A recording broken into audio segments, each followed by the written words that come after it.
Bonjour à tous, bonjour à toutes, merci de nous retrouver dans cette émission, le scanner de Kavi Media que vous écoutez sur la 89.5 en bande FM, dans les taxis, au niveau des bars cafés, vous nous écoutez un peu partout, à Conakry, à l'intérieur du pays, notamment à Bofa, à Boki, à Kisudougou sur la même fréquence, à Labé, vous nous écoutez chez nos partenaires de Beta FM 96.5 et bientôt sur la voie de Fria, du côté de Fria, la ville des agrumes. Merci d'être des nôtres, la ville des allumines. J'y arrive parce que Kindia c'est la ville des agrumes, il faut le dire, il faut le rappeler. Au menu de ce numéro, c'est un crime passionnel qui a attristé tout son Foniagar hier jeudi. Commandant Sayoun Kale de la police scientifique a été tué par Daouda Kamara, l'un des fils de son concessionnaire. L'auteur du crime qui proférait toujours des menaces à l'endroit de l'officier a mis fin à sa vie. Daouda Kamara a utilisé un couteau et un bloc de pierre. Un coup de couteau au cou et un bloc de pierre pour le coup fatal ont suffit à Daouda pour ôter la vie à quelqu'un qui faisait dos. Un récit pathétique que vous suivrez dans cette émission. Le 11 mars dernier, les autorités militaires avaient dissous le gouvernement Gomo. Dans la même lancée, des documents de voyage, les véhicules de service, leurs gardes du corps et aides de camp ont aussitôt été retirés, suivis du gel de leur compte.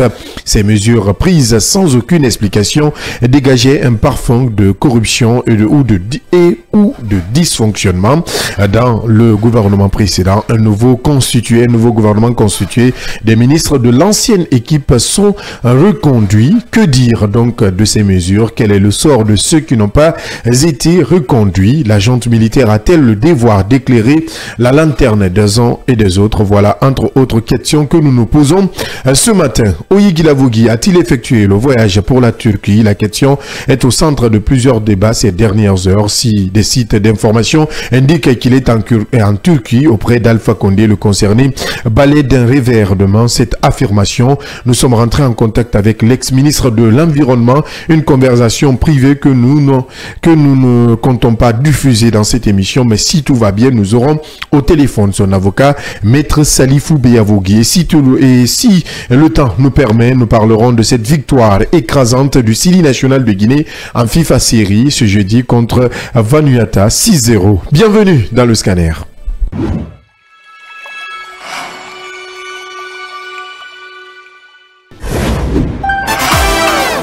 Dans un monde médiatique où la seule critique prospère, où les solutions sont voilées.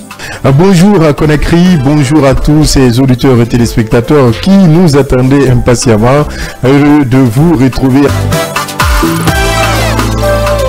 Chez moi, il y a de l'eau. Il vit à son Somphonia, ils escaladent pour descendre et chercher de l'eau, escalader encore pour remonter.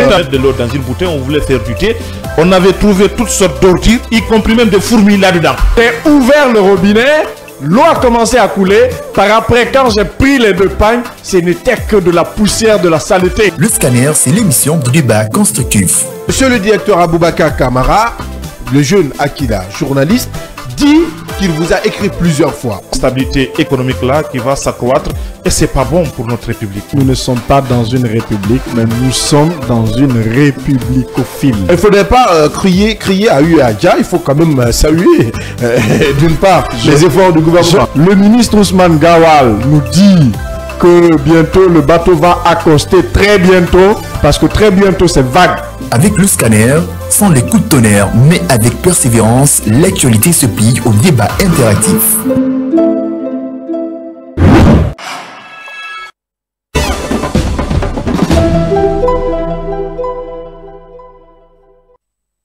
Merci de nous retrouver dans cette nouvelle aventure. Vous pourrez participer au débat nous écrivant sur le 629 95 67 67 629 95 67 67. Le numéro s'affiche juste en bas de votre petit écran. Et si vous le regardez à la télé, à la radio, sachez que vous pourrez participer au débat sur ce numéro 629 95 67 67. Autour de moi, avec moi, les débatteurs de chaque matin qui m'aideront et qui vous aideront à comprendre l'actualité majeure. Il faut le dire. Ba Mohamed, bonjour. Bonjour, Excellence Abdallah Kamara. Monsieur le maire, le futur maire de Somfonia. Tanir Virajama. Bien. Yaya Diallo, bonjour. Bonjour Abdallah, bonjour à tous. Triste nouvelle, il faut le dire, avant de commencer même le décryptage. Nous allons écouter, vous l'avez déjà diffusé dans le 8h35 de ce matin, Mohamed, un crime qui a été commis du côté de Somfonia. Somfonia, ce crime aujourd'hui qui endeuille ces jeunes de la localité, qui endeuille tout Somfonia, il faut le dire, un commandant, un officier de police qui a été froidement assassiné par l'un des fils de son concessionnaire du nom de Daouda Kamara. Mais avant tout débat ou tout commentaire, nous allons suivre la réaction de l'épouse du défunt qui a été recueillie à chaud hier soir.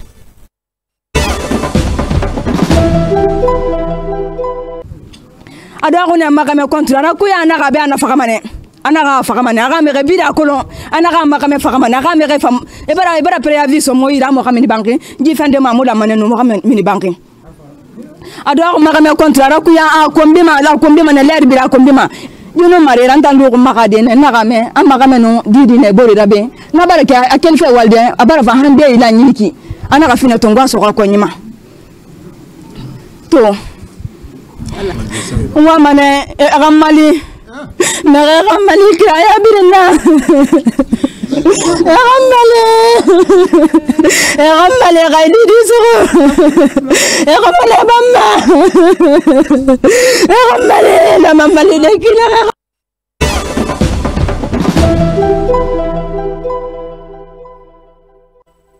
Difficile preuve pour Dame Calais qui a perdu son époux hier, un commandant de police que nous avons côtoyé à un certain moment. On va en paix, cher ami, qui a été froidement assassiné. Il y a Diallo, c'est dans mon quartier, c'est à 100 mètres de mon logement, malheureusement. Effectivement, je crois que c'est indescriptible cette scène.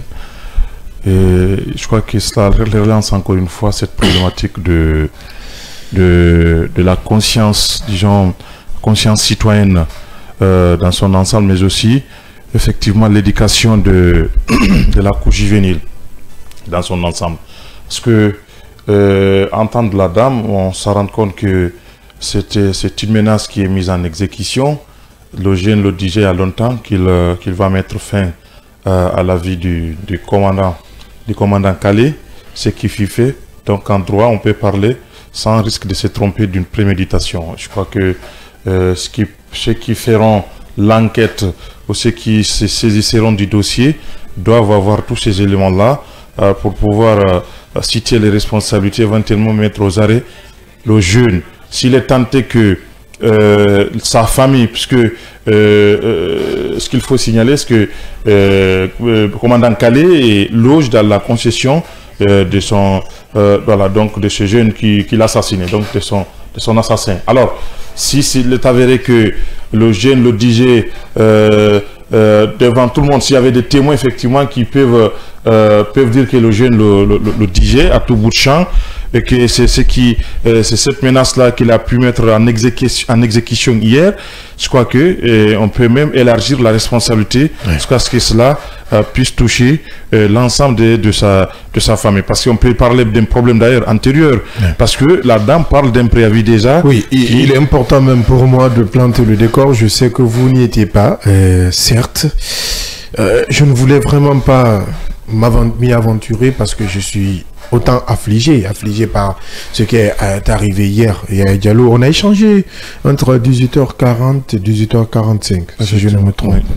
À 18h50, à 19h, j'ai reçu un appel d'un proche qui me dit « Attention, il y a un officier de police qui a été tué, froidement tué, ici, à quelques mètres. » Je lui dis « Ok, il dit, mais je sais que tu connais les deux, mais de préférence, j'aimerais que tu te déplaces pour venir voir. » Donc sur le coup, moi je me suis déplacé, je suis allé sur les lieux. J'ai trouvé la police, la brigade anticriminelle et le commissariat dont tu connais, où je connais beaucoup. D'où il sert.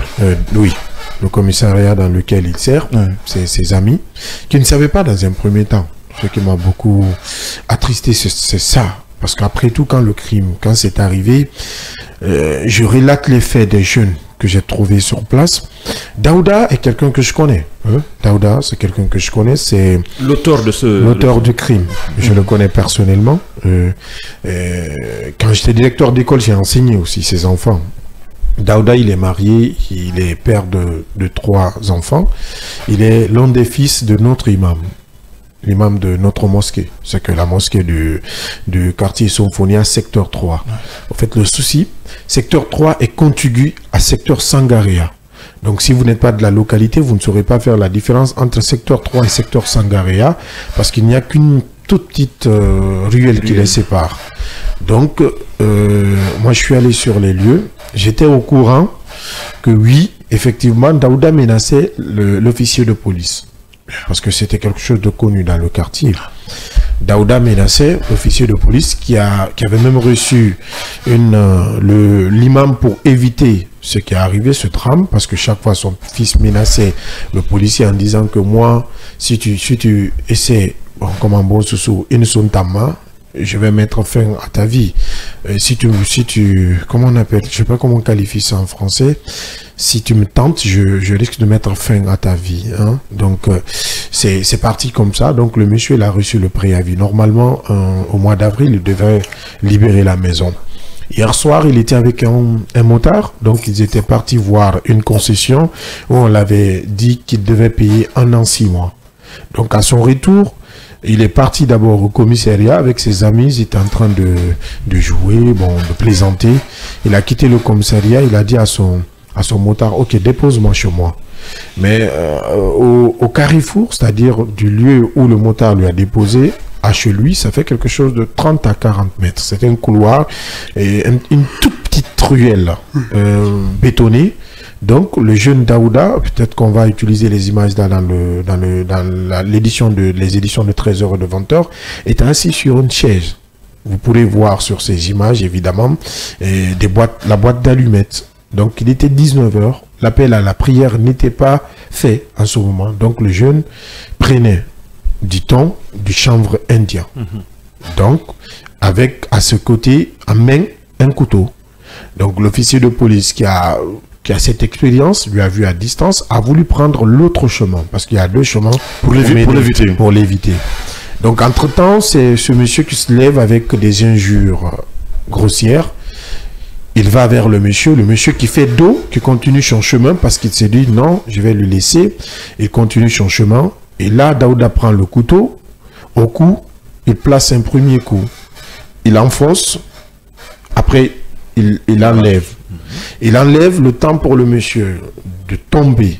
Le monsieur essayant de se débattre, il prend un bloc de cailloux. Il met un deuxième coup. Il assomme. Donc après, c'était des cris parce que il y avait des jeunes à côté. Et ce qui a beaucoup choqué le quartier, c'est que le jeune, Daouda n'était pas surpris de l'acte.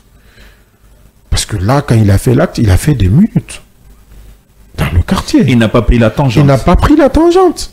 Il est resté je ne veux pas répéter les propos parce que je veux laisser les enquêtes cela aux enquêteurs. Selon les propos propos que j'ai recueillis sur place, sa dernière phrase n'a pas plu aux jeunes. Donc les jeunes qui ont voulu en finir avec lui, où il a échappé de belle à une vindicte populaire. Donc il y a certains jeunes de la localité qui ont évité le drame, c'est un autre drame, qui ont pris Daouda, ils l'ont mis à la disposition de la brigade anticriminalité. Du commissariat. Non, du commissariat urbain de Symphonia. Parce que Symphonia a 2 commissariats. Il y a le commissariat urbain et le commissariat central. Le commissariat central se trouve à Symphonia Centre notamment. Le commissariat urbain se trouve au niveau de Symphonia Gare, en face du marché. Pour ceux qui connaissent un peu Symphonia. La transversale Symphonia Anta. Donc, en quelque sorte, ce qui s'est passé hier, malheureusement, Kali laisse derrière lui 4 enfants. 4 enfants qui sont très jeunes, des enfants aussi que j'ai eu la chance d'enseigner il y a quelques années quand j'étais dans le domaine de l'éducation. Et c'est ce qui m'attriste. Peut-être que vous l'avez compris ce matin, j'étais vraiment abattu. Je n'ai vraiment pas voulu dans un premier temps en débattre, mais actualité oblige. Et il faut aussi informer parce qu'il faut éviter les spéculations de quelconque nature. Aujourd'hui, c'est arrivé, c'est dans mon quartier, c'est vrai, c'est à quelques mètres de chez moi. C'est 2 personnes que je connais très bien. C'est l'auteur et la victime. L'auteur et la victime, je les connais. La dame, je la connais. Les enfants, je les connais. La famille Calais, je connais toute la famille Calais. L'imam, je le connais personnellement. Et Daouda, ses frères, sa mère, ses tantes, ses sœurs, je les connais. Sa femme, je la connais. Donc ça veut dire que je connais tous qui sont de près ou de loin impliqués dans cette affaire. Donc vous voyez combien de fois je suis affecté. Très affecté, on affecté parce que son père hier à la mosquée n'a pas pu assister à cette prière. Après on me dit vers 21h que la maison a été attaquée. Il faut que tu sois courageux. Qui a occasionné ça? C'est Daouda. En fait, il y a plusieurs aspects. C'est tellement pathétique parce que je ne sais pas qu'est-ce qu'il a animé pour un jeune. Je pense que c'est difficile, c'est très difficile pour toi et ça doit être difficile pour tout un être humain qui a un cœur, qui n'a pas une pierre à la place du cœur, devrait être affecté par cette situation, par cet homicide qui s'est passé, parce que je pourrais même dire en écoutant votre témoignage, en connaissant très bien l'environnement, les différentes personnes impliquées, qu'il y a eu préméditation dans cette affaire, dans ce crime. Et moi, la question que je me pose et que ça devient général, parce que ce cas précis, ça s'est passé, c'est rare qu'un journaliste arrive à assister et connaître toutes les personnes impliquées, toutes les parties dans une telle situation. Et il faut noter que c'est des cas comme ça qu'on enregistre le plus souvent dans nos quartiers, dans nos villes, un peu partout, parce que c'est devenu compliqué, parce que il y a de la drogue. Je ne dis pas ce qui s'est passé, le cas précis qu'il y a eu consommation de drogue, mais c'est qu'il faut retenir qu'un être humain en ce mois saint de Ramadan, bien portant, qui n'est pas sous l'effet de l'alcool, de la drogue, ne peut pas s'hasarder, ne peut pas vraiment se permettre d'abord d'en parler plusieurs jours. Pendant longtemps, nous avons suivi le témoignage de l'épouse de ce commandant. Nous avons compris que vraiment que ça ne datait pas seulement d'hier, que ce n'était pas spontané, c'est quelque chose qui avait été réfléchi pendant des jours, pour ne pas dire des mois, parce que préavis déjà devrait sortir le mois prochain. Cela veut dire, avant qu'il y ait préavis, cela veut dire qu'il y a eu des menaces, il y a eu des problèmes dans cette concession. Donc pour sa sécurité et la sécurité de sa famille, il a jugé nécessaire de quitter cette concession.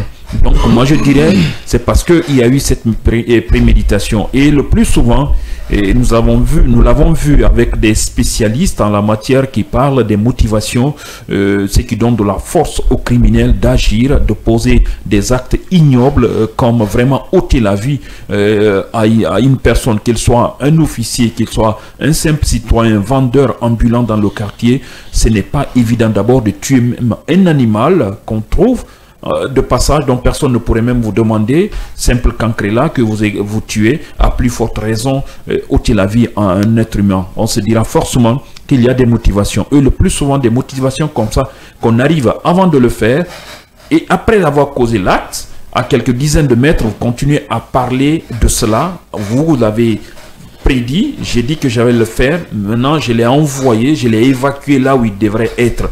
Le corps gisant dans le sang, lui, il est arrêté, il continue à parler. Qu'est-ce que je veux dire par là? Il ne peut pas, l'être humain bien portant ne peut pas se permettre de le faire s'il n'est pas sous l'effet de l'alcool ou sous l'effet de la drogue. Donc ça, c'est pour cela la lutte contre la drogue vraiment devrait être encore beaucoup plus renforcée, pas seulement à cause de ce cas, mais pour éviter d'autres cas dans notre cité, dans notre ville, dans notre pays. Parce que la drogue, une fois que vous prenez de la drogue, vous perdez complètement votre capacité de réflexion. Vous enregistrez quelque chose, vous dites que je vais le faire. Déjà, simplement d'abord, pendant des jours, des semaines, il le disait, sous l'effet encore de l'alcool, ça ne peut que renforcer sa position.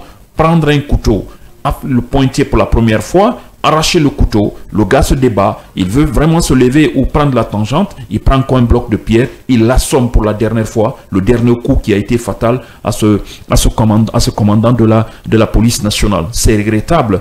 Vraiment, nous espérons que le droit sera dit et que vraiment les sanctions devraient être à la hauteur de la forfaiture. Aujourd'hui, c'est vrai que c'est un cas spécial, s'il faut le dire comme ça, parce que on sent que tu as affecté, mais je pense qu'on devrait retourner, commencer à revoir certaines lois dans notre pays. C'est difficile.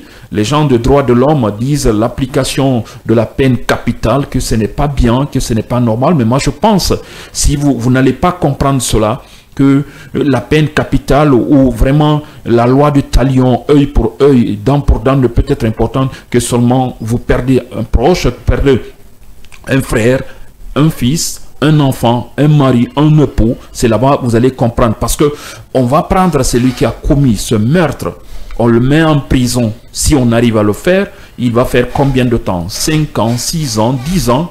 Il retrouve encore sa liberté, il revient dans le quartier.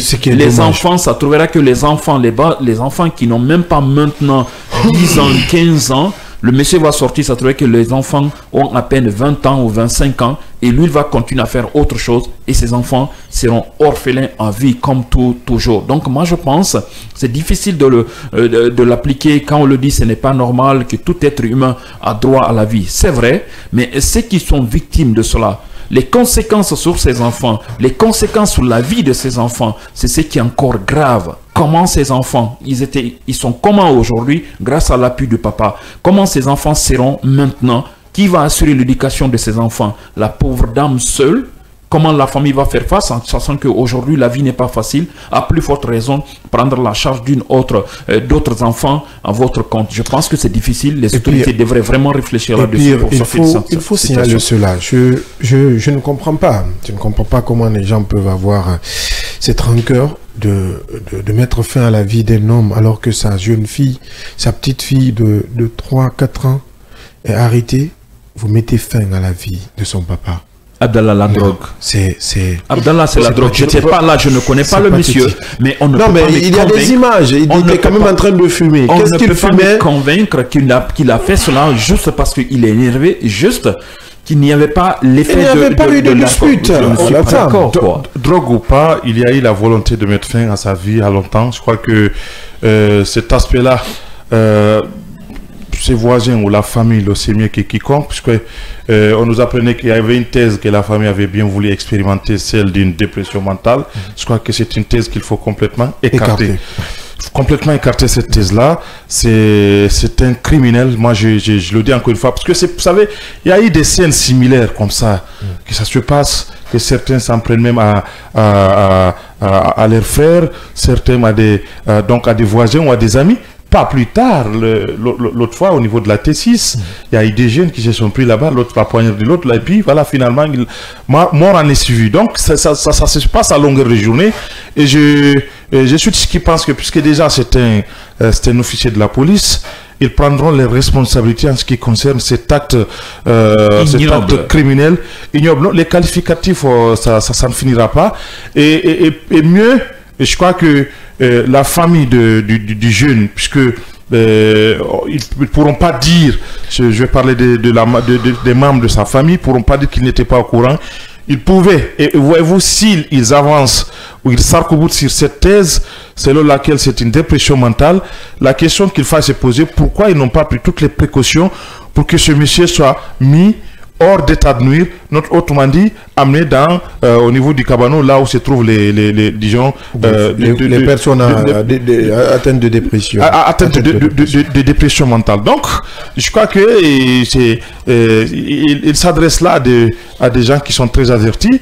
Et je crois que la police, bien qu'il soit là-dedans, mais je crois que c'est un acte qui doit relancer effectivement cette consommation à outrance de la drogue. Aujourd'hui, toutes sortes de drogues, disons, admises dans notre pays, consommées. Et je crois que l'État auprès desquels le ministère de la Sécurité et de la Protection civile doit pouvoir réfléchir sur ce phénomène-là et prendre des mesures drastiques pour mettre fin à cela ou minimiser cela. Je crois que c'est important. Tout récemment en France, ça se faisait. Il y avait le président Macron qui était en Toulouse et il y avait cette problématique de la consommation de drogue qui était revenue. Soit ils ont privilégié beaucoup d'aspects, beaucoup de stratégies, notamment la sensibilisation et la répression.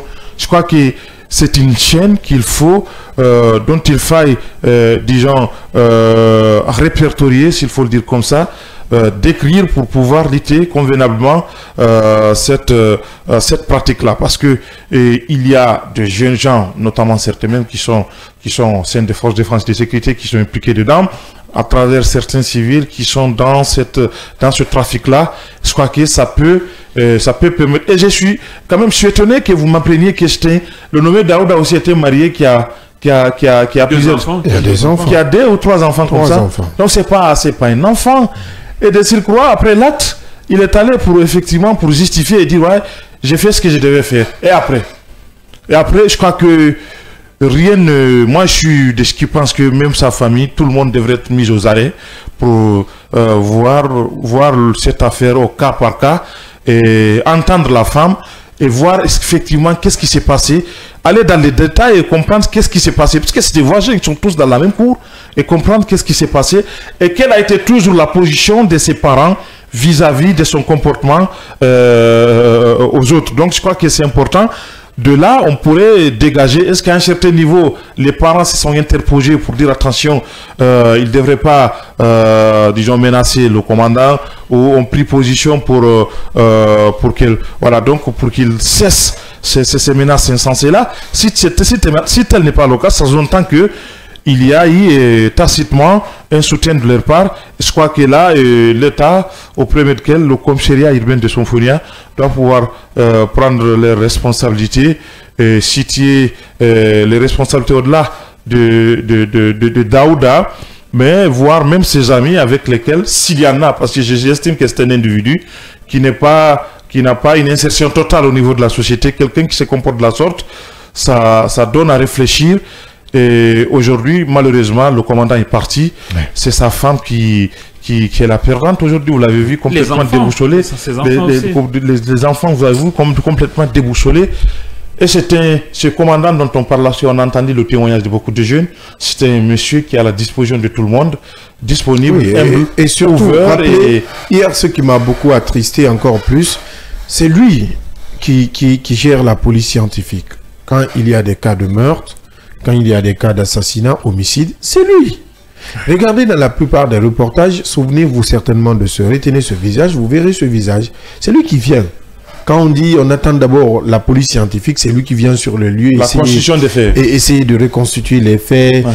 Quelle est l'origine, qu'est-ce qui a causé la mort hier. C'est parce que ses amis qui étaient sur place ont commencé à appeler, où est Calais, l'eau, je l'allais appeler Calais. Mais c'est Calais qui est couché.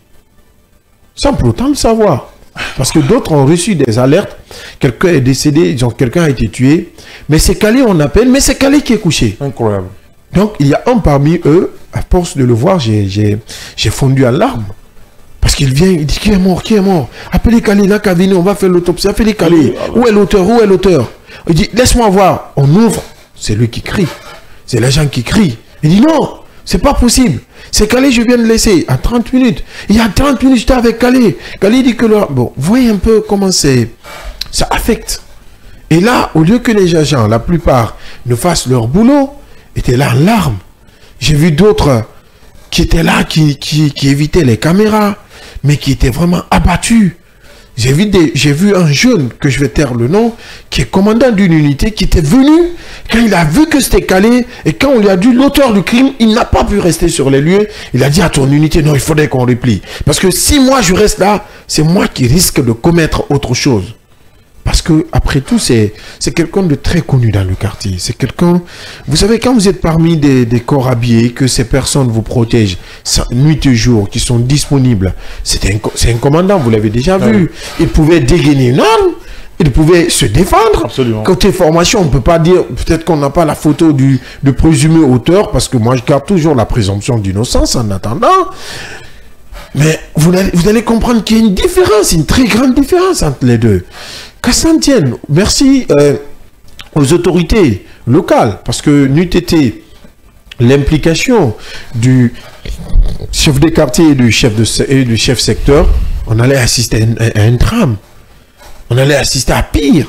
Parce que les jeunes voulaient le lyncher. Oui, le lyncher et s'attaquer à la maison familiale. C'est-à-dire, à ce moment, il y avait sa famille.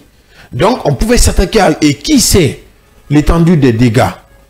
Personne ne pouvait estimer si cela arrivait. Mais grâce à l'implication du chef de quartier, du chef secteur, ils ont su calmer les jeunes. Et tous ces... Ce qui énerve les gens, s'attaquer à une maison, on va dire non, ce n'est pas son père, ce n'est pas ses frères, pourquoi on attaque ils sont attaqués à la maison, et ainsi de suite. Mais les malfaiteurs, ces criminels, il y a des moments, moi j'ai du mal à accepter de mettre la présomption d'innocence. Je n'étais pas là-bas.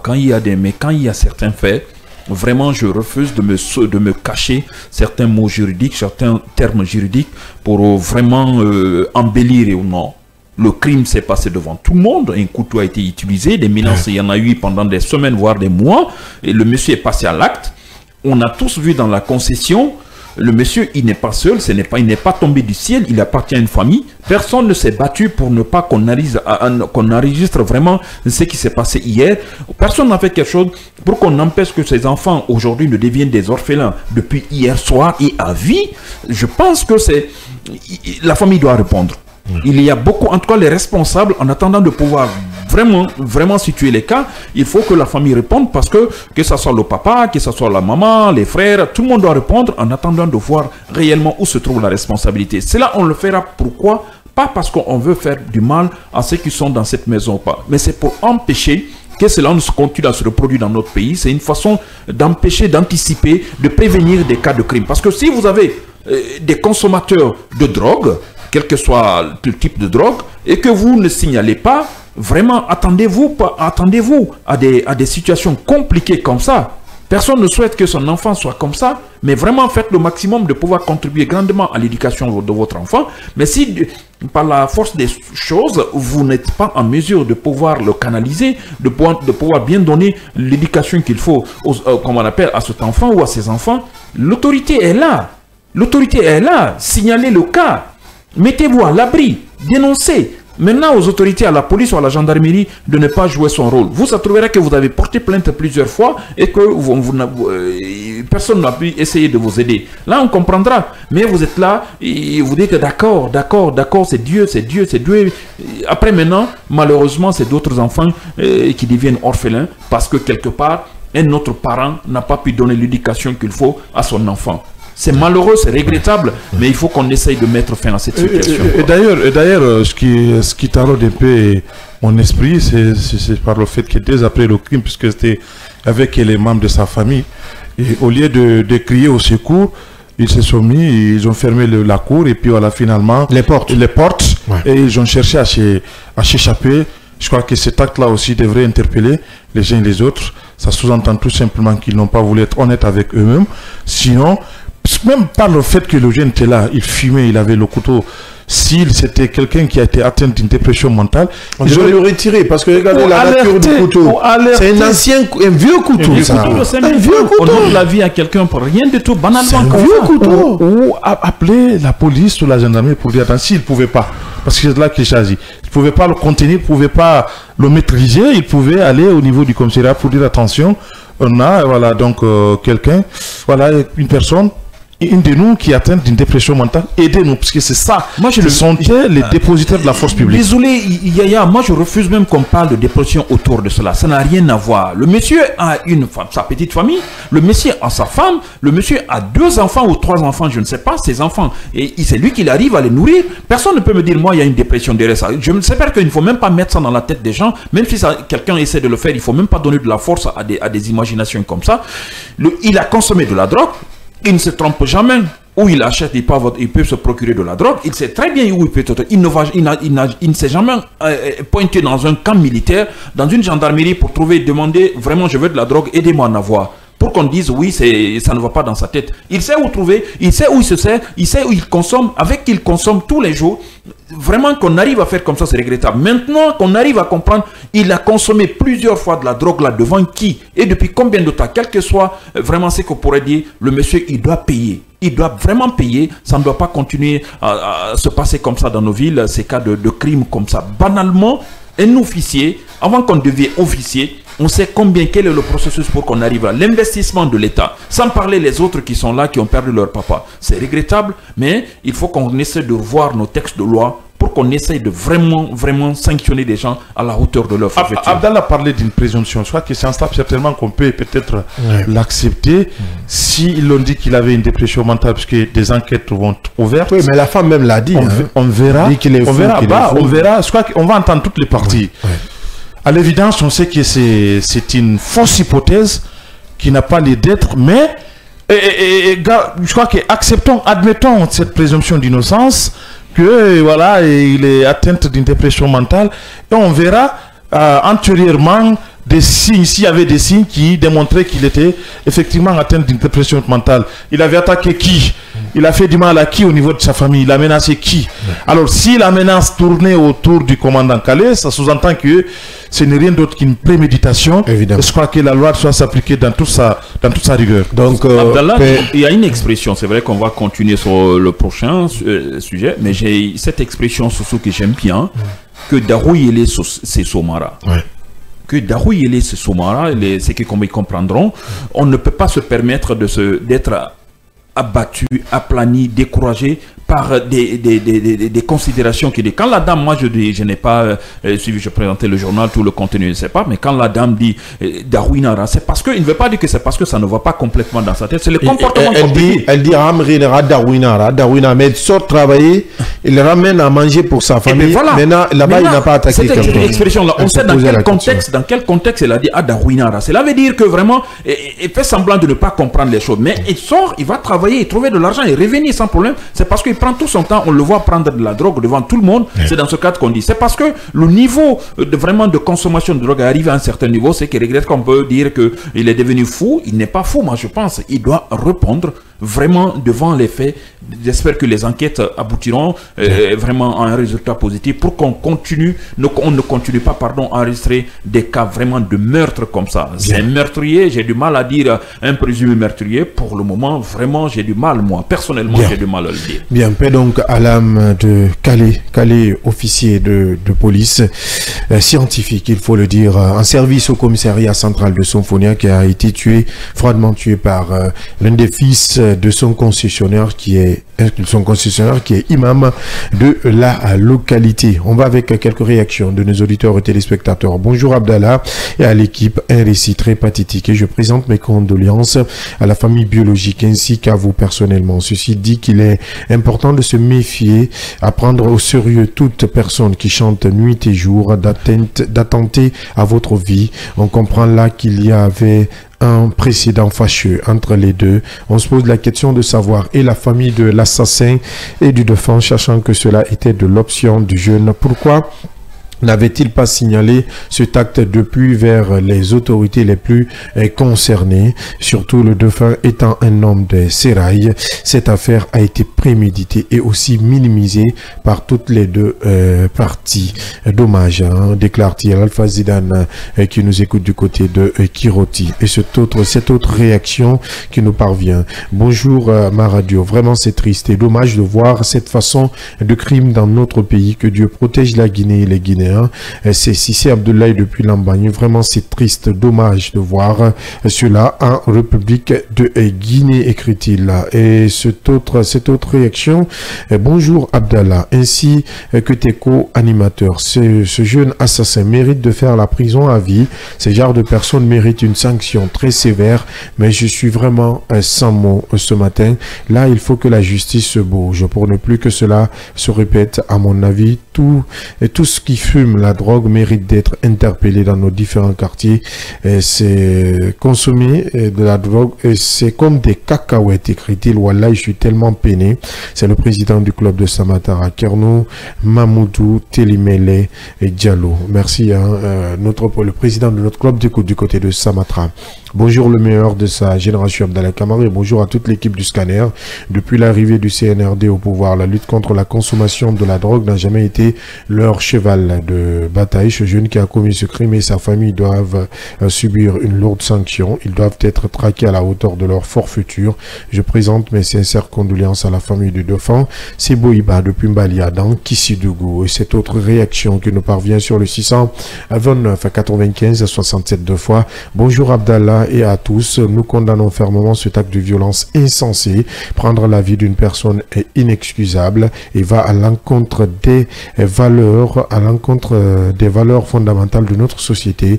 Nous appelons à une action immédiate pour que justice soit rendue et pour prévenir de telles tragédies à l'avenir. Bona Willa Diallo depuis et qui retient notre fidèle auditeur de cette émission Le Scanner. Nous, on marque une petite pause et derrière, on parle de justice encore.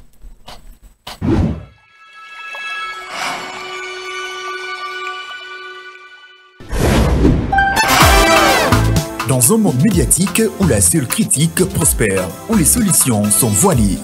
Bonjour à Conakry, bonjour à tous ces auditeurs et téléspectateurs qui nous attendaient impatiemment. Heureux de vous retrouver. Chez moi, il y a de l'eau. Il vit à Somphonia. Ils escaladent pour descendre et chercher de l'eau, escalader encore pour remonter. Mettre de l'eau dans une bouteille, on voulait faire du thé. On avait trouvé toutes sortes d'ordures, y compris même des fourmis là-dedans. J'ai ouvert le robinet, l'eau a commencé à couler. Par après, quand j'ai pris les 2 pagnes, ce n'était que de la poussière, de la saleté. Le Scanner, c'est l'émission du débat constructif. Monsieur le directeur Aboubakar Kamara, le jeune Akida, journaliste, dit qu'il vous a écrit plusieurs fois. Stabilité économique là qui va s'accroître et c'est pas bon pour notre République. Nous ne sommes pas dans une république, mais nous sommes dans une républicophile. Il ne faudrait pas crier à Uaja, il faut quand même saluer d'une part les efforts du gouvernement. Le ministre Ousmane Gawal nous dit que bientôt le bateau va accoster, très bientôt, parce que très bientôt c'est vague. Avec le Scanner, sans les coups de tonnerre, mais avec persévérance, l'actualité se plie au débat interactif.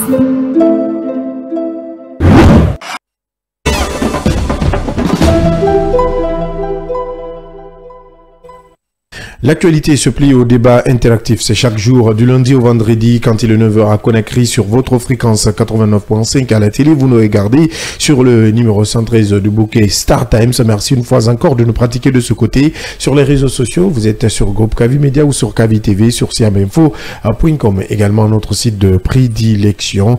Et merci une fois encore de rester à notre compagnie. Cet autre sujet, le 11 mars dernier, les autorités militaires avaient dissous le gouvernement Goumou dans la même lancée des documents de voyage, des véhicules de service. Leurs gardes du corps et aides de camp ont aussitôt été retirés, suivis du gel de leurs comptes. Ces mesures prises sans aucune explication dégageaient un parfum de corruption et de dysfonctionnement dans le gouvernement précédent. Un nouveau gouvernement constitué des ministres de l'ancienne équipe sont reconduits. Que dire de ces mesures? Quel est le sort de ceux qui n'ont pas été reconduits? La junte militaire a-t-elle le devoir d'éclairer la lanterne des uns et des autres?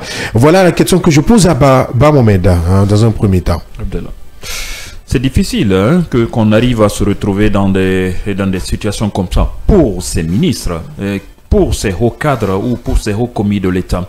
Mais moi, personnellement, je trouve tout à fait normal que quand vous n'êtes plus en fonction, que les documents de service, parce que c'est bien clair et bien précis, c'est un document de service. Passeport diplomatique, passeport de service, ce sont des documents qui vous donnent un certain privilège pour vous déplacer et voire même faire voyager encore, accélérer le passage ou le voyage des proches ou de certaines personnes. Ça, c'est quelque chose qu'il faut noter parce que le plus souvent, quand on dénonce des cas quand on parle des cas comme ça, on pense que c'est comme si c'est pour humilier ces personnes concernées, ces personnes ont servi la nation, donc pourquoi demander ces passeports? Ce n'est pas leur passeport personnel, à ma connaissance, qu'on demande. Ce n'est pas leur passeport, le passeport ordinaire qu'on demande, ce sont les documents de voyage officiels que l'État leur a donnés pour faciliter leur déplacement, faciliter vraiment leur déplacement et créer vraiment des privilèges autour de ces déplacements. Et malheureusement, on l'a constaté plusieurs fois, l'État guinéen, quand certains hauts cadres depuis très longtemps, depuis des régimes précédents, que les gens, une fois ils ne sont plus au pouvoir, et au lieu de rendre ou de ne plus se servir de ce passeport diplomatique, parce que quand on dit passeport, c'est pas tout le monde qui a bénéficié de ce passeport, c'est pas tous les Guinéens qui doivent en bénéficier, c'est ceux qui sont en fonction. Et quand vous vous déplacez, vous ne vous déplacez pas, ce n'est pas en pendant que vous devrez aller faire le tourisme ou vous aller en vacances que vous devrez prendre le passeport diplomatique. C'est dans le cadre de travail et que le pays d'accueil a créé les conditions qu'il faut pour ne pas qu'on vous confonde à un citoyen ordinaire. Mais cela n'a pas été vraiment le cas en Guinée. On laisse le passeport ou le document officiel à la main des gens et ils se permettent de voyager avec toute la famille. Ils ne sont plus en fonction, ils créent des conditions pour cela. Et cela, parfois, on peut même retrouver ces passeports diplomatiques, passeports de service, avec d'autres personnes qui ne sont même pas vraiment des sérails, de l'administration de la haute fonction de notre pays. Donc moi, je pense que c'est tout à fait normal. On ne devrait pas créer des problèmes autour de cela. Sauf si maintenant il y a d'autres vraiment raisons qui motivent. Mais pour moi, la raison fondamentale qui est tout à fait normale, vous n'êtes plus en fonction, vous ne servez plus l'État, vous n'êtes plus un commis de l'État. Vous devrez donner tout ce qui est vraiment objet ou matériel de service, que ce soit le véhicule, que ce soit le cachet, que ce soit les passeports diplomatiques ou passeports de service. C'est tout à fait normal de leur rendre. Bien, ce qui est déjà compris. L'autre aspect, Yaya Diallo, c'est surtout le parfum de corruption et de détournement de deniers publics. Aujourd'hui, on en parle peu. Quel est le sort pour vous? Quel peut être le sort de ces ministres non reconduits? Premièrement, d'abord, on s'en rend compte que cette dissolution spectaculaire du gouvernement n'avait d'autres raisons que du genre d'assainir ou de démoraliser la gestion de la chose publique, puisqu'on avait voulu mettre en avant, disons, la corruption qui avait atteint un niveau intolérable. On avait voulu manifester une volonté de mettre fin à un certain nombre de pratiques, alors qu'en réalité, les raisons sont ailleurs. Comment se fait-il que qu'on dissout un gouvernement, après derrière ça, on fait semblant, parce que c'est de là qu'il s'agit, même si ça a été officialisé, de retirer leurs documents de voyage, de geler leurs comptes, de les interdire systématiquement d'accéder à leur bureau, et tout ce qui s'ensuit, que finalement, la moitié de ces ministres-là soient reconduits sans pour autant qu'on ait des explications préalables. Ouais. Ça serait une injustice de vouloir s'attaquer à ceux qui n'ont pas été reconduits, et ça ne sera pas non plus une surprise que cela soit ainsi. C'est-à-dire qu'il y a certains qui ont été reconduits, donc exemptés de toute poursuite, et d'autres qui n'ont pas été reconduits, certainement, qui ne seraient pas ou qui ne seront pas dans l'esprit du CNRD, où verront effectivement quelques ennuis se dresser devant eux. Donc on verra ce qui adviendra, mais je suis de ceux qui pensent que voilà où se trouve le manque de sérieux. Oui. Si on avait dissous le gouvernement et qu'on a entamé en vogue toutes ces démarches-là, retrait de passeport, gel de comptes, ça sous-entend que personne d'entre eux, en toute logique, personne d'entre eux ne devrait être reconduit jusqu'à ce qu'on finisse avec cette procédure judiciaire. Parce que ça sous-entend tout simplement, quand cela est enclenché, il y avait des soupçons de corruption. Ouais. Ouais. Et que la justice devrait s'en occuper, et que c'est après cela que certains devraient être reconduits. Parce que vous savez très bien, quand un ministre est accusé dans une affaire, la logique voudrait que le ministre ou la ministre démissionne de ses fonctions, ouais, pour que la procédure soit engagée jusqu'à ce que effectivement le non-lié soit prononcé. Alors c'est pas le cas. Ça veut dire que c'était du pipeau, ouais, pour ne pas dire que c'était du perlimpépin ou d'un fait de paille qui consistait à endormir la conscience collective. Bien. C'est de là qu'il s'agit malheureusement.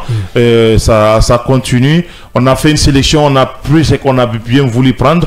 Les autres là, on en fait ce qu'on veut, mais honnêtement, on s'attendait à mieux. À mieux, ouais, et dans le fond et dans la forme. Ouais.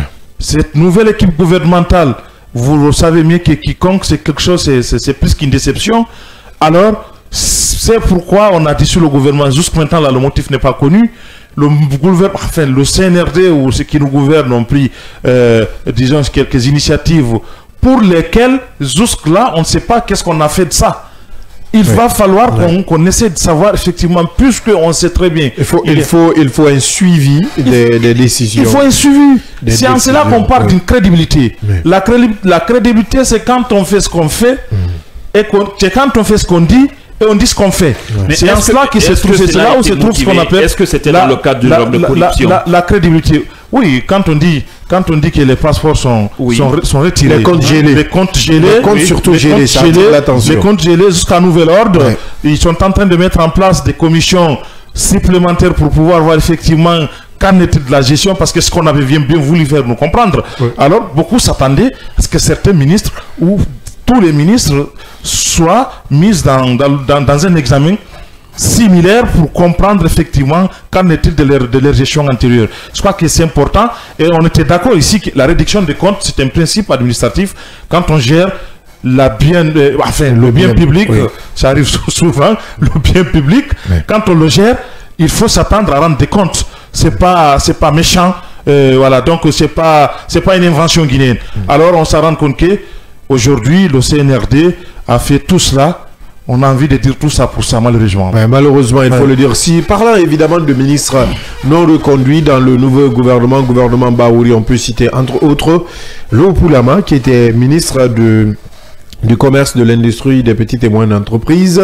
On peut citer Bernard Gomou, le premier ministre qui n'a pas été reconduit. On peut citer les deux ministres du budget et de l'économie, Moussa Sissé et Lansine Condé, qui n'ont pas été reconduits. On a le ministre Bill Décembre, ministre de la jeunesse, de la culture et des sports, et du tourisme, ministre de la culture, du tourisme et de l'artisanat, qui n'a pas été reconduit. Le ministre boxeur Béa Diallo de la jeunesse et des sports, qui n'a pas été reconduit, et le ministre secrétaire général à la présidence de la République, qui n'a pas été reconduit, et le ministre Guillaume Awing, ministre de l'enseignement préuniversitaire et de l'alphabétisation, qui n'a pas été reconduit. Qui encore, je pense, Aïcha Nanette Conté, qui était ministre de la promotion féminine, de l'enfance et des personnes vulnérables, qui n'a aussi pas été reconduite. Il y a des ministres, des dames aussi, qui n'ont pas été reconduites. Si je n'oublie, au-delà d'Aïcha Nanette Conté, est-ce qu'il y a des ministres? Les deux, oui. Lopou Lama, qui a sauté, et la ministre de l'Environnement, effectivement, Madame Safiatou Diallo, qui n'a pas aussi été reconduite. Donc, c'est entre autres ministres qui n'ont pas, le ministre de l'Énergie, ton grand, Ali Saïdou Bassouma, qui n'a pas aussi été reconduit. Donc, aujourd'hui, quel peut être le sort de ces ministres, vu que les comptes sont gelés? Est-ce que aujourd'hui le CNRD doit nous expliquer lesquels de ces ministres ont bénéficié ou sont rentrés en possession de leurs documents de voyage? Lesquels de ces ministres ont maintenant leurs comptes dégelés? Il faut quand même que le CNRD, Diallo, nous édifie sur ce point. Oui, effectivement, il faut que le CNRD nous édifie sur ce point. Hier, j'ai suivi au niveau de la télévision mère, la RTG, l'agence de la gestion des biens. C'est à grâce, hein? Oui, les biens spoliés, immobiliers de l'État.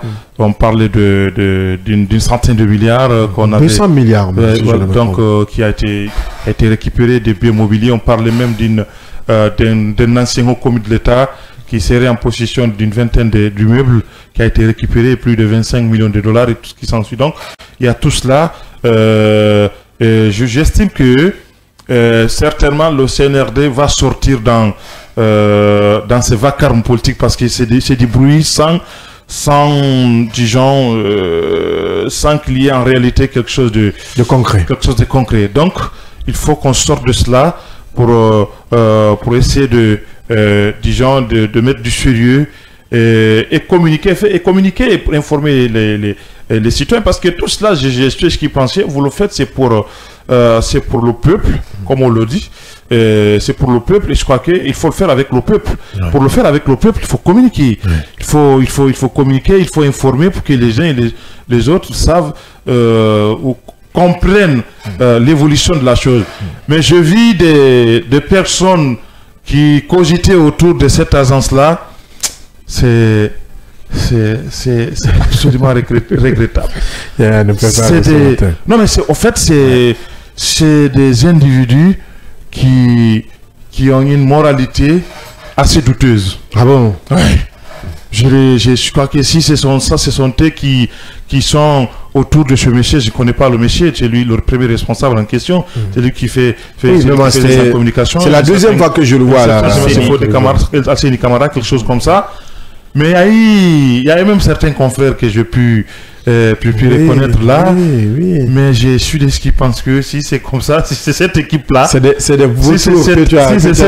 c'est cette équipe-là, bonsoir aux dégâts. Bien, ouais. Il faut le dire aujourd'hui. Bamomel, est-ce que vous espérez voir une déclaration du CNR, un communiqué pour soit donner quelques noms de ministres qui sont entrés en possession de leurs documents, qui n'ont plus leur compte gelé, ou de la justice, du département de la justice dirigé par Yaya Kairaba? Moi, je pense que c'est normalement, et si on veut de la transparence dans tout ce que nous faisons, on devrait être en mesure, d'abord depuis au départ, en amont, dire pourquoi on retire ceci, parce qu'il y a eu ceci, parce qu'il y a eu cela, il y a eu des doutes, qu'il arrive à dire que ce n'est pas tout le monde qui est concerné, ce n'est pas tous les ministres, c'est ce qu'il devrait dire. Si c'est tous les ministres qui sont débarqués dans le gouvernement dissous, qu'on dit que c'est tout le monde. Maintenant qu'il y a eu des gens qui ont été reconduits, est-ce que ceci, on les a, le compte ne sont plus gelés, le compte a été débloqué, et pourquoi le compte n'est plus dégelé? Est-ce que c'est parce que on n'a rien trouvé dedans, ou bien c'est juste ceux qui n'ont pas été reconduits. Le droit de savoir pour les populations. Voilà. Est-ce que ceux qui n'ont pas été reconduits, c'est des gens, ce sont des ministres qu'on considère qui ont dilapidé les biens de l'État? Je pense que cette communication devrait vraiment élucider la réflexion des uns et des autres, parce que ça pourrait avoir vraiment un couteau à deux tranchants qui pourrait affecter d'abord ces ministres, mais aussi les proches de ces ministres, parce que de spéculation à spéculation, vous ne parlez pas, vous ne donnez pas la vraie version des faits, vous livrez vraiment, vous ouvrez la porte aux spéculations, et des spéculations qui ne pourraient pas vraiment arranger l'image des uns et des autres. Nous connaissons ces différents ministres qui sont partis, on n'a pas travaillé ensemble,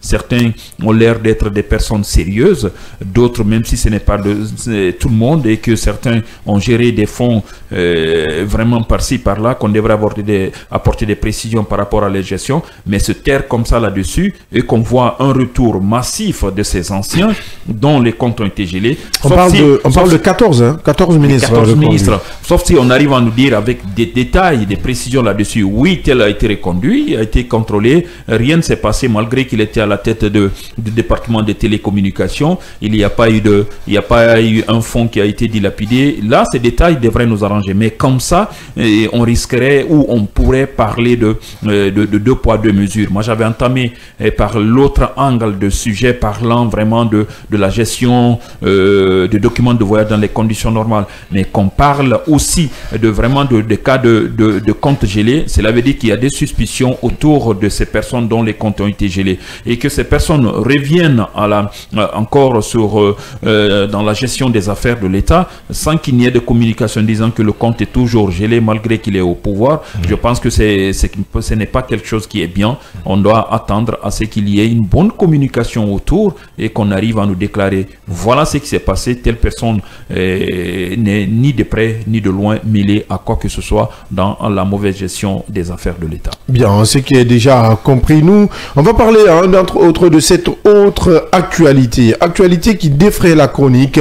Est-ce que l'ex-ministre Oye Guilavogui a-t-il effectué le déplacement du côté de la Turquie? Nous allons essayer de joindre au téléphone son avocat, Maître Salifou Beyavogui.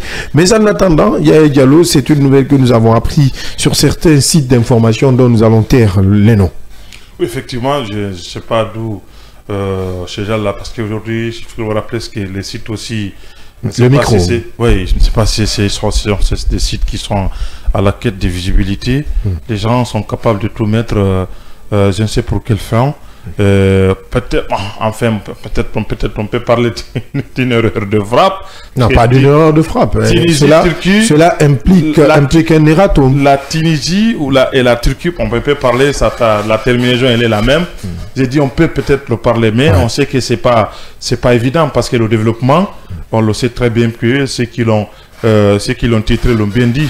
Oye Guilavogui rejoint Alpha Condé en Turquie. Donc ça peut être quelque chose de bien réfléchi. Alors, d'où il tire ces informations. Je crois que... Oui, parce qu'on parlait d'un proche, d'un ancien proche de Oye qui avait vendu la mèche. Selon l'article que j'ai lu, je vais taire le nom du média, mais je n'ai pas vu d'erratum, hein. J'ai juste vu l'article et après je me suis intéressé au sujet personnellement. Moi je suis rentré en contact avec l'ex-ministre et peut-être que après cette émission vous verrez, parce qu'on ne peut quand même pas mettre le numéro tunisien à l'actif des auditeurs et téléspectateurs, mais moi je suis rentré en contact direct avec lui. Ça m'a coûté des pieds et des mains. Oui, ça m'a coûté parce que c'est cher. Si vous devez faire un appel direct de Conakry en Tunisie, à Tunis, donc il fallait faire un appel direct. Ça c'était pour que j'essaie de me convaincre que oui, je suis en train d'échanger avec la même personne. Est-ce que la personne n'est pas sur roaming? Donc il fallait d'abord appeler la personne.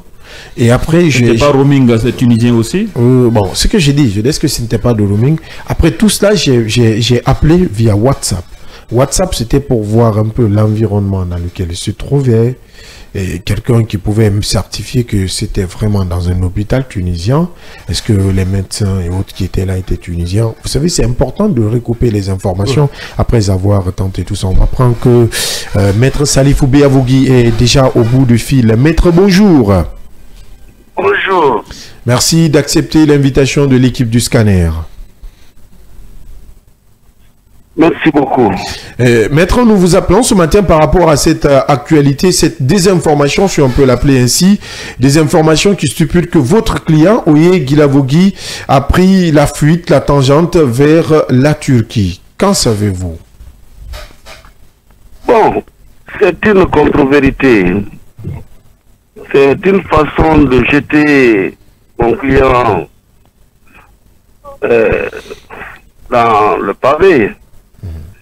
C'est une façon de lui faire porter un chapeau qui ne convient pas du tout, du tout. Mon client, Oye Guilavogui, est bel et bien en Tunisie. Il a quitté l'aéroport international Ahmed Sékou Touré. Il est parti directement en Tunisie où il se trouve pour des soins. Il n'a jamais quitté la Tunisie pour un autre pays, à ma connaissance. Il ne me l'a pas dit. Et je suis en contact permanemment avec lui. Il est dans une clinique, il est retenu, il est à la disposition d'un collège médical dans une clinique. La pathologie qu'il a envoyée en Tunisie ne pouvait pas être traitée en Guinée. Sinon, on allait avoir le pire, que Dieu nous en garde. Et il est retenu en Tunisie contre sa volonté. Pourquoi? Parce que le traitement qu'il faut pour complètement éradiquer le mal va s'étendre jusqu'en 2025, janvier 2025. Date à laquelle il pourra revenir en Guinée et continuer le procès. Nous sommes en pénal, la procédure est engagée, il n'y a pas de prescription, il n'y a aucun risque.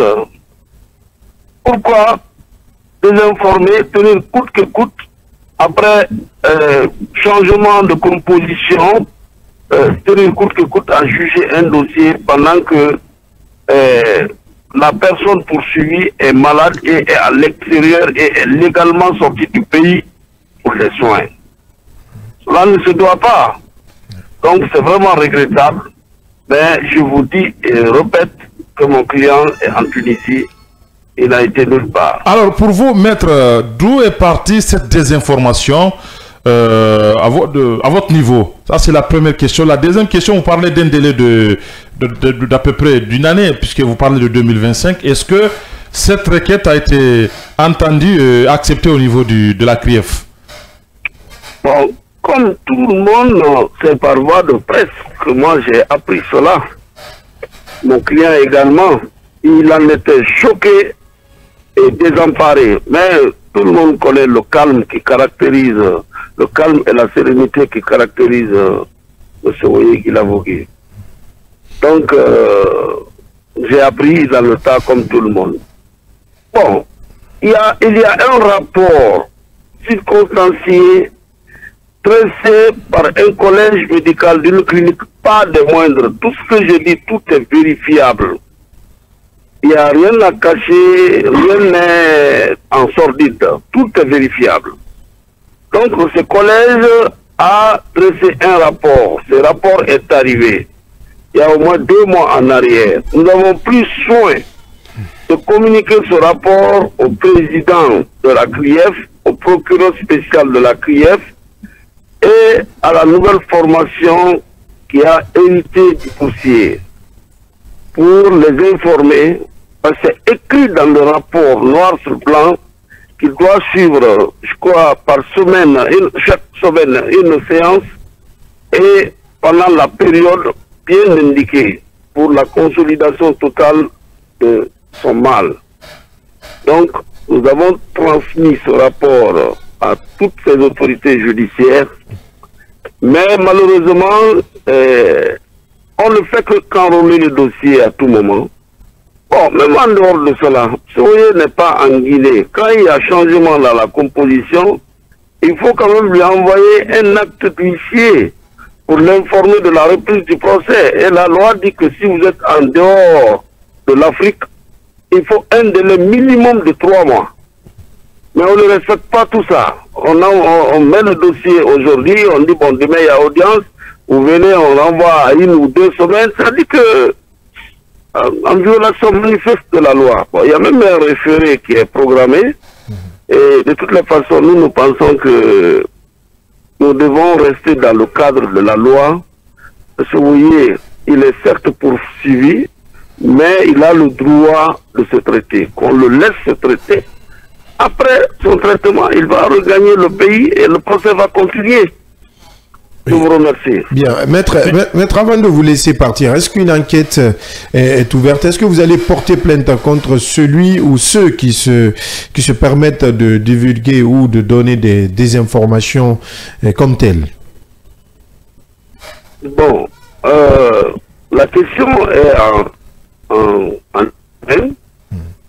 entre mon client et moi, et déjà, il s'était prononcé là-dessus hier.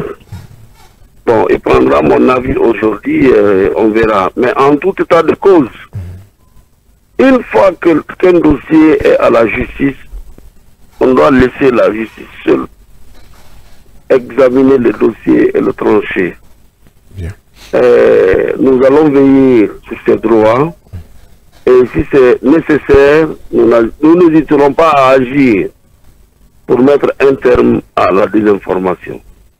Certaines sources d'informations parlaient même de l'agent judiciaire de l'État. J'ignore cette information. Moi, c'est par voie de presse que j'ai été informé. Bien. En tout cas, merci Maître Salifou Beyavogui, avocat de M. Oye Guilavogui, qui se trouve, il faut le rappeler, du côté de la Tunisie pour ses soins. Merci bien. Merci Maître.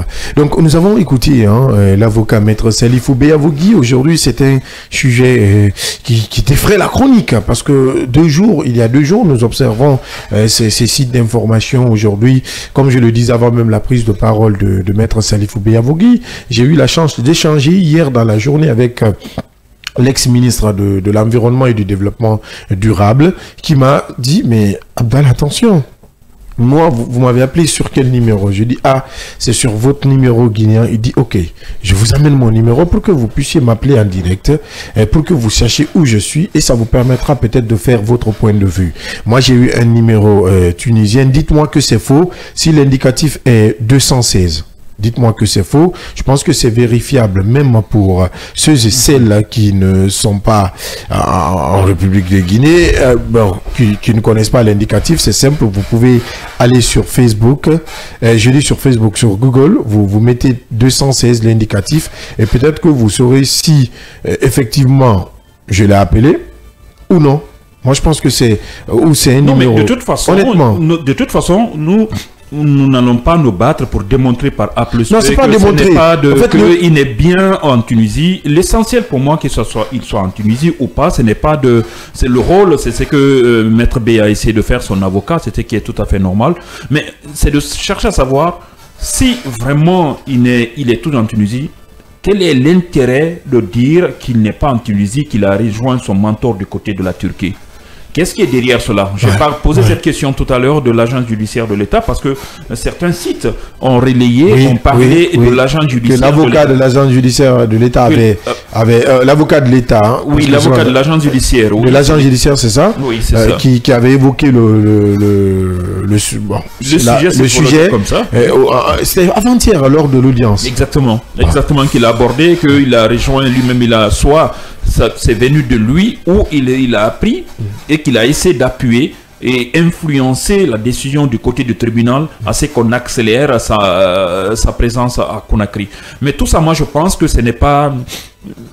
C'est pas sérieux si ce n'est pas vrai. Si ça se prouve réellement qu'il est du côté de la Tunisie maintenant, parce que moi je ne peux pas confirmer ni dire le contraire qu'il n'est pas là-bas. La technologie a tellement progressé, évolué qu'on ne peut pas dire mordicus qu'il est en Tunisie parce que le numéro qu'on utilise, parce que je connais des gens qui se déplacent, le roaming existe, mais aussi WhatsApp, ton numéro WhatsApp, tu peux aller partout, l'utiliser, c'est ce qu'on appelle tu peux tout jeter. Donc avec la nouvelle technologie de l'information et de la communication, tout ce qu'on doit dire, on doit le dire avec méfiance, avec attention, parce qu'on ne maîtrise pas tout. Tout est possible. Donc l'essentiel pour moi, c'est pourquoi dire le contraire. Contre-vérité, pour servir à quoi? C'est pour servir à quoi? Et ce qui est regrettable, peut-être, c'est le jugement, sa présence au tribunal. Dans les conditions... Peut-être que... On l'a donné 3 mois. Ce qui est caché, merci, il a dépassé les 3 mois. Voilà. On ne veut pas laisser jusqu'en janvier 2025 pour pouvoir le faire venir. Exactement. Ils veulent qu'il vienne avant même la fin de son traitement. Il y a aussi l'autre aspect qu'il faut comprendre. Il y a aussi des personnes, des acteurs qui sont sortis du pays qui ne sont jamais revenus. Et on comprend un peu le doute qui s'installe, ça et là. Mais qu'à cela tienne, aujourd'hui, il est important aussi de jouer franc jeu. Peut-être c'est soulever la poussière pour connaître la direction du vent. Oui, ça, je comprends. Il faut jouer franc jeu. C'est très important aujourd'hui pour... Il y a un aspect très important qu'il faut signaler, c'est que vous vous rappelez très bien que Oye, qui était à tout moment présent, il était présent à tous les rendez-vous au niveau de la CRIEF, quelquefois même... déposé, enfin, quel que soit même sans la présence de certains de ses avocats, il a tous répondu. Qu'on nous dise à un certain niveau qu'il y a eu des changements au niveau de la CRIEF et que ces changements a pu remettre à zéro, disons, la procédure. Voyez-vous que ce sont des conséquences. Voyez-vous que c'est en fait que je vais même dire que c'est quelqu'un qui n'a plus d'espoir quant à son sort au niveau de cette CRIEF là. Alors s'il a eu l'occasion d'aller se soigner de l'autre côté, parce que ce n'est secret pour personne, pour quelqu'un qui connaissait Oye, on peut parler un peu de toutes les conséquences liées à la prison, mais c'est quelqu'un qui a complètement fondu. C'est un monsieur qui est méconnaissable, qui représentait toutes sortes de, toutes sortes de souffrances. Est-ce qu'il reviendra de sitôt en République de Guinée ici pour suivre une procédure, pour moi, qui a été déjà suivie, pour répéter les mêmes choses, parce que c'est de là qu'il s'agit, où il s'est rendu compte que c'est une peine perdue. Il est en Tunisie. Il n'a qu'à se soigner après. Il n'a qu'à se soigner, pourquoi pas récupérer et se reposer. Je crois que ça peut être quelque chose qui est envisageable. Maintenant, on verra bien la pression judiciaire qu'ils vont essayer de mettre en place pour pouvoir le faire revenir. Bien. Puisque l'État a tous les moyens pour pouvoir contrôler. Pourquoi pas amener un collège de médecins pour pouvoir... En commun accord avec ceux qui sont là-bas, vérifier toutes les ordonnances et tous les examens médicaux pour voir effectivement si ce qu'il avance est vrai ou pas. Bien, ce qui est compris, on va aller avec quelques réactions avant de continuer ce débat. Bonjour au paradis, bonjour à tous qui osent bafouer la démocratie. Votre trahison envers le peuple ne restera pas impunie en destituant le gouvernement légitime et en réintégrant quelques complices dans le nouveau régime. Vous avez déclaré la guerre à notre liberté. Nous vous dénonçons avec véhémence pour votre coup d'État déguisé en transition. Nous jurons solennellement de vous combattre sans relâche jusqu'à ce que vous répondiez de vos crimes contre la nation. C'est Bona Oula Diallo qui nous écrit ce message et cette autre réaction. Donc Abdallah, si ton enfant majeur commet un crime, on doit s'attaquer à toi au risque de ta vie, même si tu n'en es pour rien. Quelle éducation tu donnes au peuple en direct? Pauvre de nous, foulés saucés. Foulés saucés, ce sont des paradoxes. On appelle ça de la présomption d'innocence. Et peut-être il faut déceler les voix. On n'a pas besoin de se justifier par rapport à ce qui est dit ici. Ce sont des analyses et des hypothèses, s'il vous plaît, chers auditeurs. Bonjour les caviars, Bamoba, depuis Antafassa, paix à l'âme du commandant. J'implore le Tout-Puissant pour que le PMBA réussisse sa mission et sortir par la grande porte. Et c'est Bamoba, depuis Antafassa, qui nous laisse cette réaction. Et cet autre qui nous dit, bonjour Abdallah, ainsi que tes co-animateurs. Non, c'est un message qui a été lu déjà. Il dit qu'on a oublié le ministre Gando. Oui, le ministre Gando aussi n'a pas été reconduit. Merci. Merci de nous le rappeler. Il revient, c'est Mamadou Alpha Djambouria avec son long message. Salam à vous et salam à mes parents de Dalaba Dintin Djambouria dans Kama, dans mon village natal. Ceux qui n'ont pas été reconduits, il veut écrire, n'ont pas de parrain à la présidence. Même ceux qui sont reconduits devraient passer à la CRIEF pour se blanchir. Salam à Kotoyaya, écrit-il. Le ministre perturbateur et voleur, les ministres perturbateurs et voleurs ne sont pas inquiétés. Et Guilavogui n'a qu'à rester à l'étranger car la boussole de la transition est déboussolé. Il écrit notre aussi a gagné 6-0 face à Vanuatu, doublé de Morlaï et Mamadou Kane, un but pour Kandé et Ousmane Kamara. Déjà, il décrypte même pour nous. Mamadou Alpha Djambouria depuis Koloma, un fidèle auditeur de cette émission qui nous écrit chaque matin. Il faut le remercier pour sa fidélité. Et ce autre SMS qui nous vient. Bonjour le grand journaliste. Je profite ce matin pour saluer tous les fidèles musulmans et bon vendredi à nous tous. J'aimerais dire qu'il faut qu'on vote une loi en Guinée. Ici, celui qui tue, qu'on le mette en prison pour la vie. Qu'Allah, pour la vie, un être humain, la vie d'un être humain est sacrée, il veut écrire. Donc, personne ne doit l'enlever si c'est pas Dieu. Et je vous dis attention aux fausses informations, mais nous savons que les médias, vous êtes sérieux. C'est pour cela, nous, on vous écoute. Et j'aimerais vous dire aussi que je n'ai aucune confiance à ce gouvernement, car ce n'est pas le gouvernement de Baouri qui va nous faire sortir de ces problèmes que nous avons. Je n'ai pas d'espoir pour venir faire confiance, mais mon général doit savoir l'objectif de cette transition, c'est le retour à l'ordre constitutionnel, car c'est le primordial et c'est le temps pour lui de rentrer dans l'histoire, sortir par la grande porte. Donzo Sekou, le pneumatique depuis Kaboro, mon fidèle auditeur qui me suit partout. Merci Donzo. Bonjour Abdallah Kamara, ainsi qu'à tes co-animateurs. C'est moi, Aboubakar Karankani Koulibaly, du côté de la tannerie, dans la commune la plus vaste de Conakry. Bon, est-ce que Karankani, tu es à Matoto maintenant ou tu es à Gbessia? Après, il faudrait que tu vérifies. Je veux parler de la commune de Matoto. Je suis de cœur avec la dame Calais. C'est vraiment pathétique. Oui, cher ami, c'est pathétique, il faut le dire. Paix à l'âme de ce policier. Vous savez que si un citoyen lambda porte plainte contre un agent de FDS ou un cadre, ça ne va jamais aboutir. Mais est-ce que tel est le cas? Bonaoula, il faut faire très attention aux propos. C'est des auditeurs qui nous rappellent qu'il y a aussi Julien Yombouno, qu'il y a le ministre Gando qu'on a oublié de citer, raison pour laquelle nous avons dit, entre autres, deux petits mots sur cette victoire du Sidi national de Guinée, puisque nous sommes pris par le temps, nous n'avons que quelque chose de 10 minutes, 9 minutes maximum. Vous avez suivi le match? Parce que moi je ne l'ai pas suivi. Je ne l'ai pas suivi. Si tu peux nous changer le titrage, ça va nous aider. Oui, vas-y. Oui, la Guinée a joué contre cette équipe de l'océan Vanuatu. C'est un pays sur l'océan Pacifique. Moi je pensais que les Guinéens allaient se déplacer pour aller jouer ce match contre ce pays qui n'est pas du tout connu chez nous, Vanuatu. Tu n'as jamais participé à une coupe du monde. Ouais. La Guinée a participé à une coupe du monde. Non, mais je parle de Vanuatu. Non, parle de la Guinée. Mais même au niveau du est-ce que la Guinée a joué la Guinée, non. Vanuatu, c'est un pays. Non, la Guinée joue au moins les éliminatoires. Mais eux aussi, ils jouent. Oui, 6-0, hein, c'est seulement 6-0 ils ont pris. C'est pas le Nigeria qu'on a battu, c'est seulement 6-0. Donc les Guinéens se vantent aujourd'hui. Non, on se vante pas. Et puis ce n'est pas notre équipe A. Il ne faudrait pas. Oui, mais 2 buts marqués par qui? Celui qu'on a demandé toujours à la Coupe d'Afrique d'être, qui devrait être là. Frère, arrête de polémiquer. D'accord, parlons un peu. Morlaï, c'est un professionnel par rapport au joueur de Vanuatu. Un peu sérieux. Moi, je pense que c'est une bonne organisation, cette compétition organisée par la FIFA. Et un peu partout, c'est une façon pour cette structure internationale chargée d'organiser, ou en tout cas de football mondial, de pouvoir connaître certains pays qui ne sont même pas, parce qu'en général, quand on parle des matchs amicaux, des journées FIFA ou des journées, en tout cas des matchs amicaux, le plus souvent, ce sont les équipes voisines des pays voisins qui se jouent à la rigueur quelques pays européens dont on a une certaine relation. Mais Vanuatu, les gens se demandent même est-ce que c'est un quartier ou c'est quoi.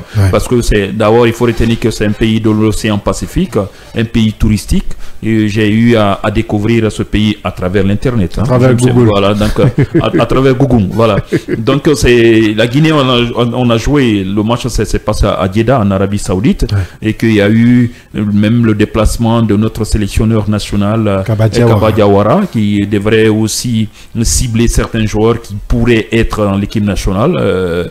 Donc on a vu, il y a eu 6 buts marqués, ce qui est bien, on s'est bien comporté, c'est bien contre une équipe qui est classée plus de 170e mondial, contre la Guinée qui occupe 76 mondial, je crois, classement FIFA. Je pense que c'est bien, c'est une bonne chose qu'on arrive à se comporter comme ça, quelle que soit l'équipe en face. Si on joue, c'est une fierté pour la nation guinéenne. Autre chose, en tout cas avec ce match, c'est la tenue, c'est le maillot de style national. Ouais, qui est un peu le... Bon, c'est maillot. J'étais dessus. Non, dessus, je ne sais pas, mais moi, de mon côté, je n'ai pas apprécié. Parce que ce n'est pas l'identité de notre cher pays. On est devenu des Béninois. Voilà, c'est ça. C'est le maillot de Bénin. C'est jaune, mais quel jaune? Jaune orangé, jaune. Vraiment, quand on voit directement, on masque le visage des joueurs. On dit de dire c'est quelle équipe nationale sans notre logo. Je pense qu'on va dire c'est le Bénin qui est là. Donc je pense que c'est très important. Et on se bat pour vendre notre image très bien. De vendre notre image, mais il faut vendre très bien. Il faut maintenir notre identité. Quand on dit style national, dès qu'on voit le maillot, même si le nom Guinée ou le nom du joueur guinéen n'est pas dessus, considérant que vraiment ça c'est le style national, c'est le rouge ou bien c'est le jaune, très bien. Quand on dit l'équipe nationale de la France, on sait quel est le maillot. Dès qu'on voit, on se rend compte. Donc moi je pense que ce côté, comme on se bat dans l'affaire de branding Guinée, il faut qu'on essaie de le maintenir. S'il déjà a une couleur, s'il a une marque, sans le branding, donc je pense qu'on devrait maintenir cela. Ouais, et le concepteur ou l'initiateur de ce branding est déjà du côté de, comment je peux dire, du ministère de la Culture, du Tourisme et de l'Artisanat. Oui, Diallo. Oui, je crois que c'est le lieu pour moi de dire que c'est une nouvelle découverte pour le Vanuatu. Est-ce un État, une région ou un nom quelconque, je n'en savais absolument rien. Maintenant, c'est une découverte. C'est pourquoi on dit que le monde est... Est-ce qu'on ne va pas faire très vaste. Un saut là-bas, une immersion dans l'inconnu? Un voyage touristique. Non, ça serait super bon. La langue officielle, c'est quoi? La langue, ils ont dans une langue dont vraiment on ne maîtrise pas. C'est l'anglais quand même qu'ils utilisent, c'est leur langue, ce n'est pas le français. Ça quand même, c'est la langue officielle, c'est l'anglais. Ils sont beaucoup plus basés proches de l'Australie. Donc vous comprendrez. Même le nom le prouve. Vanuatu, quand vous voyez l'écriture, vous vous rendez compte effectivement c'est un État anglophone. Mais en réalité, je suis de ceux qui pensent que le style national quand même a pu, disons, regarder un peu les supporters, parce que 6 buts à 0, c'est quelque chose de trop. Les Guinéens sont contents. Non, c'est pas parce qu'on est content. C'est des petites équipes qui ne doivent plus nous tenir tête à la Guinée, honnêtement. Voilà, maintenant que cela est passé, je crois que c'est un match amical, donc pas un enjeu, et donc on pouvait ne pas gagner, c'est pas quelque chose qui est important. Maintenant qu'on a gagné, je crois qu'on ne pourra que s'en féliciter et féliciter le staff technique. C'est une occasion pour Kaba de copter ou déceler quelques talents et les mettre au service de l'équipe nationale, puisque c'est important. De l'équipe A. Donc c'est important de souligner cela. Maintenant, on verra bien qu'est-ce qui va se passer éventuellement, parce qu'on a vu, j'ai pu visionner une toute petite vidéo. J'ai constaté qu'effectivement, c'est des jeunes qui ont un talent extraordinaire, que ce soit la défense ou le milieu. Contrairement à l'équipe A du Chili, on a un milieu très présent. Je crois que ça, c'est quelque chose qu'il faut noter. Peut-être le coach Kaba pourra voir dans quelle mesure faut-il essayer de résoudre complètement ces problèmes, ces déficits que nous avions au niveau de notre milieu, pourquoi pas au niveau de l'attaque, pour pouvoir faire une combinaison et nous sortir une équipe digne de ce nom qui pourra effectivement nous ramener la coupe, parce que c'est devenu un véritable cauchemar pour nous, ce n'est plus un rêve. Pour qu'on puisse ramener, c'est possible, tous les autres pays au niveau de la sous-région, notamment nos voisins, la plupart d'entre eux l'ont fait. Pourquoi pas nous? Je crois que c'est important. Il va falloir que nous nous fixions des objectifs. Et à mon avis, aujourd'hui, l'objectif devrait être effectivement comment faire en sorte qu'on ait une équipe championne d'Afrique, pour que nous ayons ne serait-ce que notre toute première étoile sur nos maillots. Je crois que c'est important. Oui, toute première étoile. En tout cas, c'est un départ pour l'équipe nationale du Sili. Aujourd'hui, Ba Mohamed. Oui, moi je pense que c'est une bonne chose qu'on arrive, que ce soit avec de jouer contre des petites équipes, surtout des insulaires comme Vanuatu, qui est un ancien pays composé seulement des îles. On parle de plus de 80 îles. La composition de ce pays, Vanuatu. Et Vanuatu, je crois qu'elle a été aussi colonisée par la France, tant par la France que par l'Angleterre, les Britanniques. Cela veut dire aussi on parle le français. Donc si vous voulez visiter ce pays, il n'y a pas de souci. On parle le français également au niveau de Vanuatu, qui se trouve sur le continent en Océanie.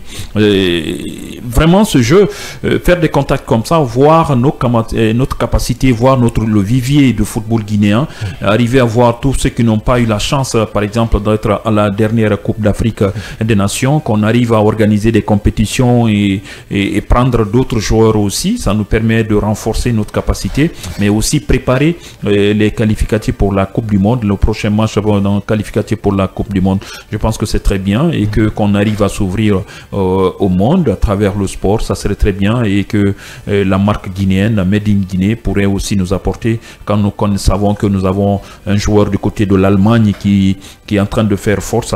Je fait allusion à Guirassy, qui est en train de faire de bonnes choses. Je pense que ça serait très bien, et que la Guinée arrive à se comporter, et que bon, il est malade, il avait la blessure qui était là, mais ça c'est fini, Dieu merci. Aujourd'hui c'est plutôt l'autre du côté, notre joueur de Valence qui est blessé, mais on espère que ils vont tous retrouver leur forme qu'il faut, afin que la Guinée, pour une fois, puisse au moins, même pas pour aller décrocher la Coupe du Monde, mais aussi d'ailleurs essayer de se qualifier pour la Coupe du Monde, éliminer l'Algérie sur notre chemin, et puis voilà, pourquoi pas. Donc c'est un espoir. Oui, c'est un espoir, mais pourquoi pas? Ce qu'il faut dire, c'est que Vanuatu, c'est un État quand même qui a du progrès. Voilà, donc comparativement à nous, et il y a de belles femmes aussi. C'est tout ce qui te préoccupe. Non, ça ne me préoccupe pas. C'est important de signer. Quand ça vient de Diallo, puisque quand ça vient de Diallo, ça fait plaisir. Là. Non, puisque non, c'est pas un crime ça. Pas un crime de le rappeler. Je n'ai pas lancé une candidature. Ça a tout l'air, hein. Puisque Ba compte faire un saut de ce côté pour une visite touristique. Merci, je suis en train de l'aider. De l'aider, de mieux le préparer. Il a parlé d'un pays touristique, donc je crois que Ba, dans les jours à venir ou dans les mois à venir, il va faire un saut là-bas. Non, on n'a pas besoin beaucoup d'argent. Même si tu as 5 000 €, je crois 5 000 $, ça devrait te permettre d'aller seul. Moi, bien sûr, avec ma famille, pas de don. Allez, c'est compris. En tout cas, il y a un auditeur qui nous dit que c'est pas un match amical. Non, on ne dit pas que c'était un match amical, mais pour nous, ça n'a pas un enjeu, ce qu'il veut dire, Gambouri. Il faudrait que vous compreniez. Il pense que c'est comme un match amical. Oui, mais autre chose pour notre auditeur que dire que nous sommes dans le bain, c'est un petit tournoi de la part organisé par la FIFA afin de permettre à d'autres équipes qui sont membres de la FIFA et qui ne sont pas connues, permettre à des équipes qui sont en Afrique d'aller jouer jusqu'en Océanie, même si c'est pas aller jusqu'en Océanie, mais se retrouver dans un pays au milieu, comme le cas ça a été du côté de l'Arabie Saoudite. Je pense que c'est très bien qu'on continue à organiser cela. Bien, comme on le dit, c'est pour effacer certaines barrières. Exactement. Bien, très bien dit. Et félicitations à nos confrères Nani Diabaté, Mohamed Tawel Kamara, Soumaré Gueye, Mohamed Lamine Touré, qui ont été nommés, tous nommés du côté de la Fédération guinéenne de football, officier, bon, je sais pas comment ils nomment ça, moi je suis pas trop sportif, donc ils savent les différents postes. Les gars, comprenez, non, les politiques. C'est les officiers médias. Voilà, c'est que je voulais juste apporter. Monsieur les officiers médias, félicitations. C'est le GRI. Félicitations, félicitations à vous. Et nous comptons sur vous pour relever le défi et surtout rendre, qu'est-ce qu'on va dire, nous rendre joyeux pendant ces moments de plaisir. Le football. Nous faire vivre tout ce qui se passe dans les couloirs de la Fédération guinéenne de football, que ce soit, oui, c'est football, bien sûr, parce qu'ils sont agents de ce côté. Je pense que c'est une bonne chose, mais ne faire pas se mettre à chanter les louanges d'une personne, mais c'est de dire pendant. Non, mais c'est vrai, parce que il est arrivé à des moments où on voit, c'est de dire oui, on ne veut pas d'autres débats. Oui, telle personne a apporté de l'argent, il a fait ceci, il a fait ça. C'est de nous faire vivre qui est venu, qui n'est pas venu, pourquoi il n'est pas venu, pourquoi tel n'a pas été sélectionné, qu'est-ce qu'il a fait. Voilà les couloirs, nous faire vivre, pas seulement les 90. Nani Gabate, Mohamed Tawel Comment sont-ils devenus? Comment sont-ils arrivés là-bas? Soumaré Gueye, Mohamed Lamine Touré, on attend les invitations de Kavi Média pour la couverture, parce que vous savez que nous sommes un média de développement. Donc, en tout cas, moi, je passerai vous voir au bureau, les gars. Ne vous inquiétez pas. Merci, Diallo. Merci, Mohamed. Merci bien. Merci à l'équipe technique du jour, à la régie, à tous ceux qui nous ont suivis depuis 9h. Merci de votre fidélité. Restez en compagnie des programmes du groupe Kavi Média. Nous, on vous reprend lundi prochain pour d'autres sujets d'actualité. Merci d'être sur le média du développement. Au revoir.